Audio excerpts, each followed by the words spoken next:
Great. Great. Right. This is my favorite time of the day. I love dogs.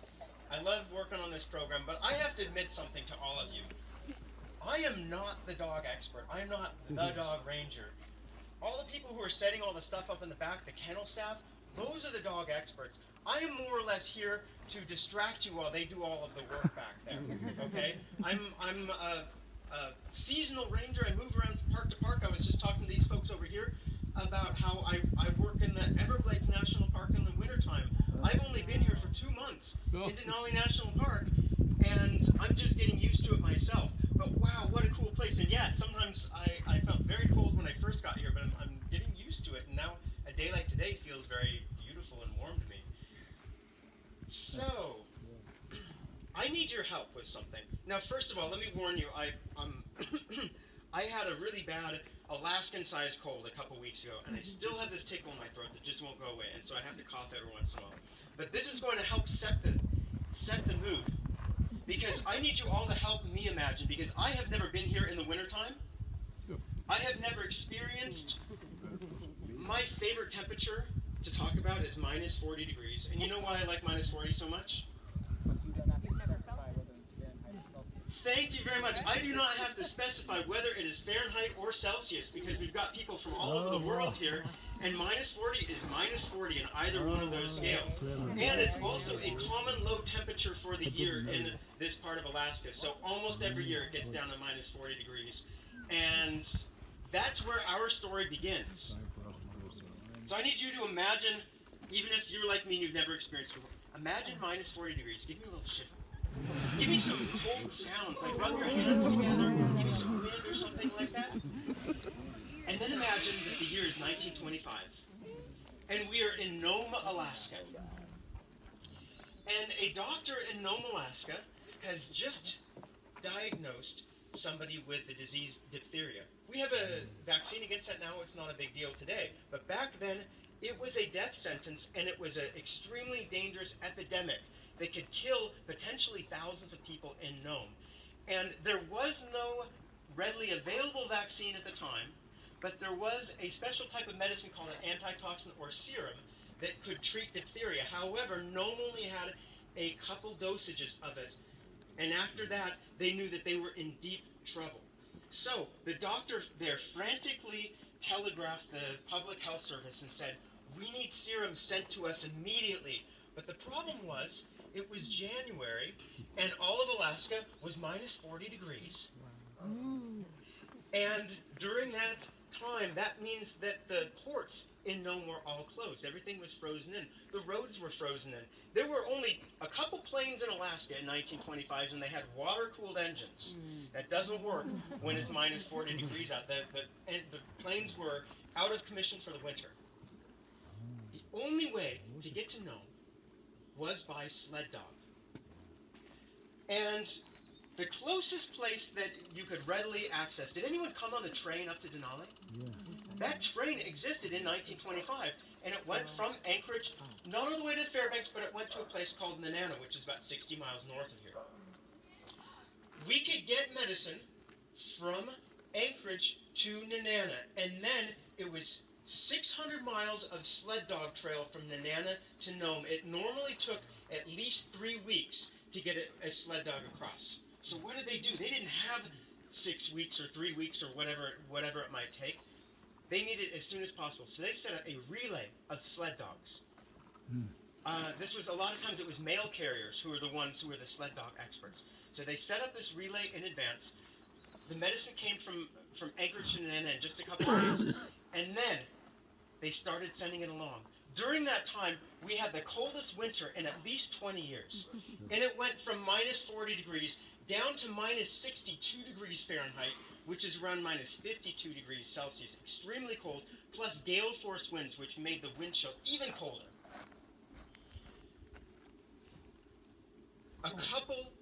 We think at least 3 of the dogs died along the way because of the very harsh conditions. At the same time, 5 people died, or at least those were the cases that were reported. That we didn't report deaths the same way that we do nowadays. However, the sled dog relay brought the medicine in 6 days from Nenana to Nome. That's over 100 miles per day. And they definitely saved thousands of lives, we think. And so 1925, the heroes of the year, not just in Alaska, but in the entire country, there were movies made after it. There are famous, well-known dogs and mushers who were driving the sleds. The famous people of the year were the Alaskan sled dogs. So you guys ready to see some of these dogs in action now? Yeah. Okay. Oh, by the way, in case you hadn't heard about it, they know what's coming up. They know what's coming up. They're stretching. Okay. Stretching. What I'm going to do here, I'm going to help out the kennel staff with this. So I'm going to set the microphone down. You're going to see me run out and help them. Then you're going to see something that might look a little bit unusual to you. And that is, these dogs are you see how excited they're getting right now because they know what's coming up. These are powerful dogs. They're powerful enough to knock me or any of these people over. So we have to take them out of what we call four-paw drive with all of the four paws on the ground, and we're going to lift them up into two-paw drive so that they're on their back legs. That's actually safer for us. It's also safer for the dogs so that we don't step on their front paws as we're leading them to hook them up to their sled, which is actually their summer training cart, not a true sled, because there's not enough snow to have a sled out here. Next, they are going to do one loop around here. This is not NASCAR. They're not going to zoom by you 20 times, okay? This is not safe out here for them to do all these turns out here. So we're going to do one loop for you. That means you need to be paying attention if you want to take pictures or videos or just take memories of this event. Be paying attention. As soon as we get them all hooked up, I'm going to come back in the stands with you. And then the last thing is I need all of your body parts behind the railings here. So any feet that are down here, I need you all to be completely up in the stands, just in case some of the dogs get excited and brush by you. Then we're going to bring the dogs over here, and we'll talk more about the dogs. So, let's hear for the kennel staff. Let's hear for the dogs. Put your paws together. Give me a howl. And we're going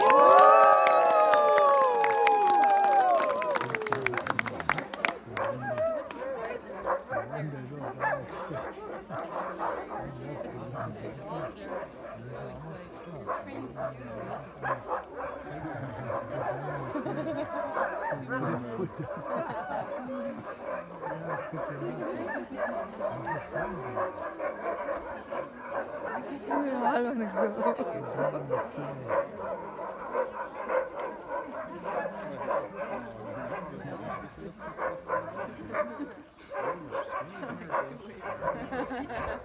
Boy wouldn't make it like this.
Let's hear one more time for the heroes of the day.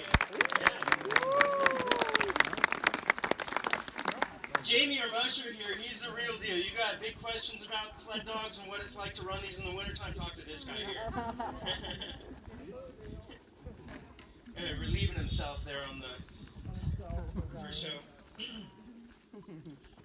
All right, so that story that I just told you, if you hadn't heard that story before, you might have heard a reference to it.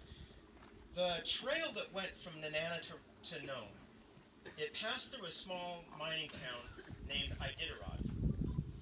And if you've heard of the greatest sled dog race ever, that now goes from Anchorage to Nome, the Iditarod race, that commemorates, amongst other things, it commemorates that medicine run from Nenana to Nome.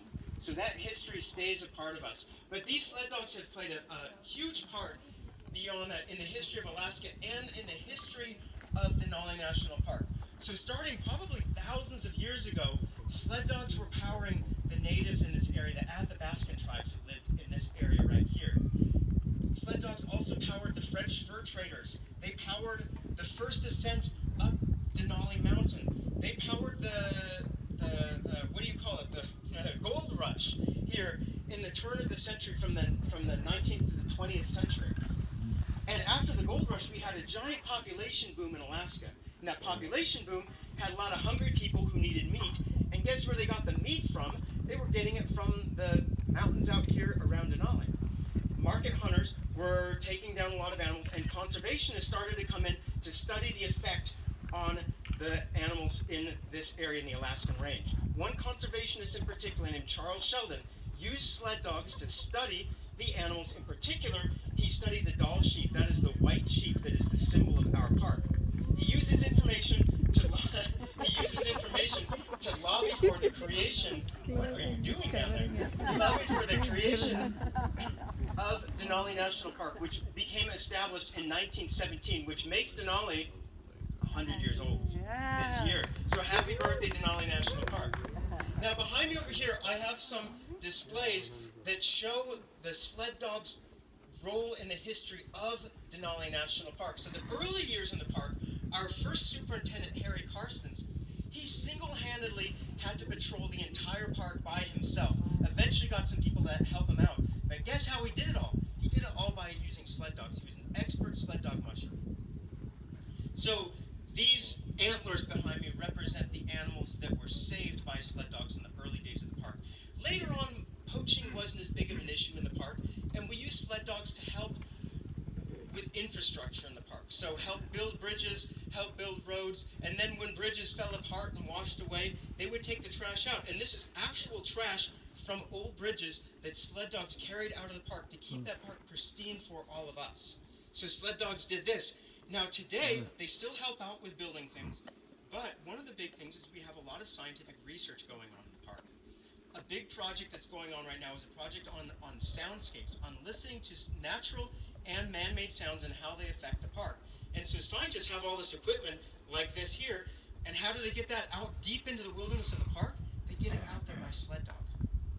I want to show you why these sled dogs are so amazing and why they're able to do what they can do. So these are Alaskan Huskies. And Alaskan Huskies are not an approved American Kennel Club breed.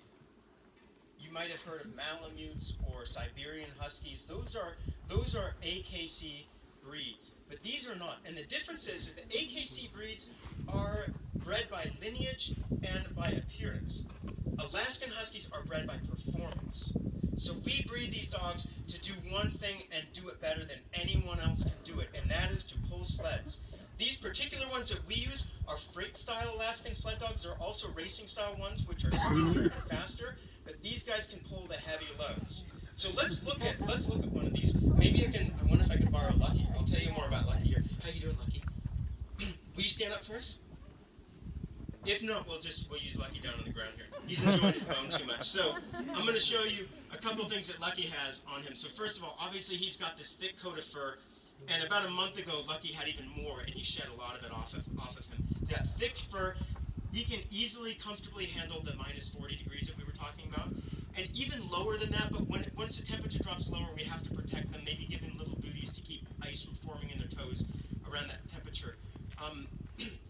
Big bushy tails. When it's really cold outside, they roll up in a ball, put that tail over their nose to protect their nose from the cold. All right, and then check out their legs. So Lucky, I'm going to show them your leg, okay? I'm not going to take your bone from you. So big, long legs, and then check out the size of these feet here. So really huge feet. How are long legs and huge feet going to help a sled dog? Fast. Yeah, snow, right? It's going to help them go fast, but also they're going to be able to get through deep snow, and those big feet act like little, kind of like snowshoes. So a corgi does not make a very good sled dog. The next thing that these sled dogs have that's special is something you can't see. It's what's inside of them. It is their metabolism. And I want you to think of a human athlete first, because humans are actually very good endurance athletes in the animal kingdom. So picture somebody like, I don't know, Michael Phelps or Usain Bolt or somebody like that. Sled dogs are able to metabolize 3 times as much, or put 3 times as much power output as an elite human athlete, pound for pound.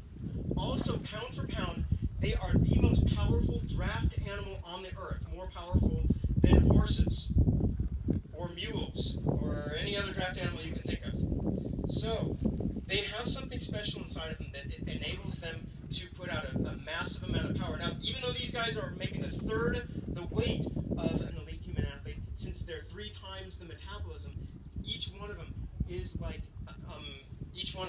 Michael Phelps of the animal kingdom. Except we wouldn't hook up Michael Phelps and make him pull a sled around the track. Although he probably could do it too. Another cool thing.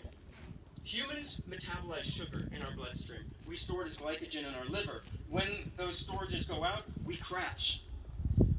Sled dogs have the unique ability to go metabolize straight from fat to energy. So that means that on a cold day, when they're doing a lot of work, we feed them a high protein, but especially a high fat diet.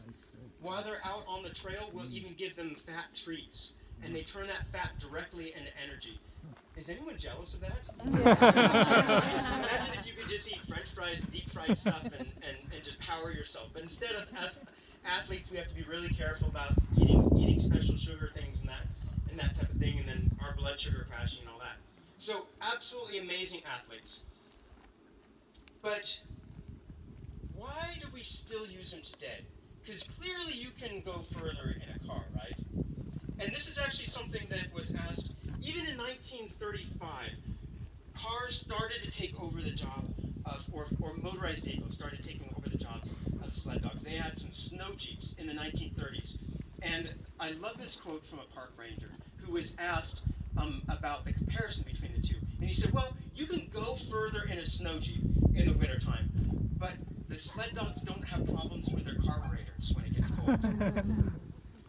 So think about this. If you see Alaskan cars, you see that they all have a little plug on them, right? That famous minus 40 degrees, when it's minus 40 out there, you have to plug your car in at nighttime so that it can start in the morning. What are you going to do out in the wilderness? Plug it into a spruce tree? Sled dogs, even in the coldest temperatures of the Alaskan wintertime, after a night's rest, they're wagging their tails and they're ready to go in the morning. They don't need to be plugged in. They don't need block heaters to keep them going. So they have some advantages over vehicles. Another thing they can do is, and I don't know, can your car sense danger lurking out in the woods at nighttime?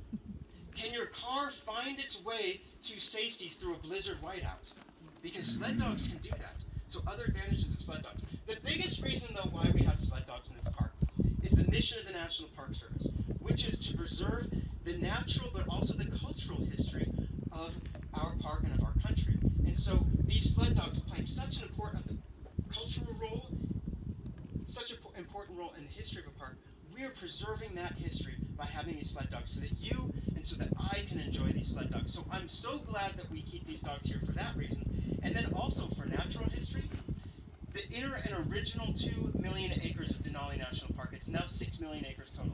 The inner 2 million acres are all designated, congressionally designated wilderness. And in wilderness, you are not allowed to drive motorized vehicles. No snowmobiles, no snow jeeps, nothing like that. So how do we get all our work done in wilderness in the wintertime? We do it by sled dog. Even if we need something out there in the summertime, we have sled dogs take it out in the wintertime and we come back and get it in the summertime so that it's there for us. So what we're going to do now, we're going to take our last look at these dogs. We need to run them back to their kennels, but you get to get the last little glimpse of the sled dogs in action as they're going here. And you can cheer them along as we send them back to their kennels. while we're doing that, I'll say a couple interesting things about these dogs as we're going along. I'll also point out that in the back over there we have a sled. That's one of our historic sleds on the ground, and you see that we have the leather harnesses over there. Those are the old style harnesses. Today, all mushers use these webbing harnesses that you see on the dogs right now. But you can feel free to go and check out the historic stuff after our program. You can take pictures of yourself on the sled. Just don't get in the basket of the sled. You can stand on the back of it or out in front of it, around it here. Who's our first dog to be let off today? All right. We're going to have Happy go first here. And I don't know these dogs as well, so I'll read you a couple things about these dogs as we let them go here. So, Happy's our youngest one. He's only 1 year old. He's independent and fearless, and he loves to hide bones and toys from other people. So give Happy a hand. Since he's young, we have to keep him on a leash. A couple of these dogs are being let off leash as they head on through here.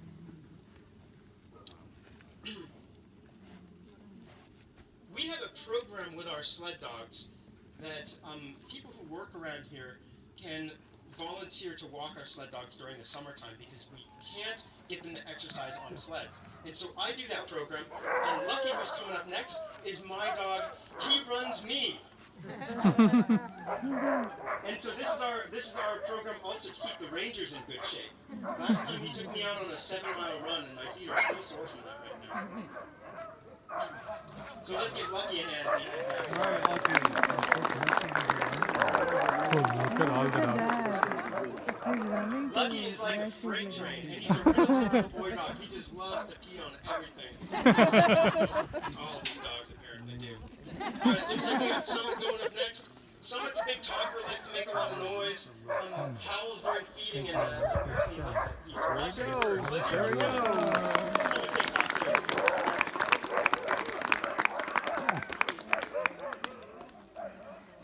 All right, Ruby's up next. Ruby loves to snuggle, and Ruby just had 8 babies a couple years ago, part of our Find Your Park litter. Every year each litter has a different theme, and all the dogs from that litter are named after the theme, and you can check that out on our displays out there. So let's hear it for Ruby. All right, and last but not least, we've got Sitkin. Sitkin gets along with everybody. But maybe because Sitkin gets along with everybody, he is not the best leader dog. He likes to bark at the dog next to him. So let's hear for Sitkin up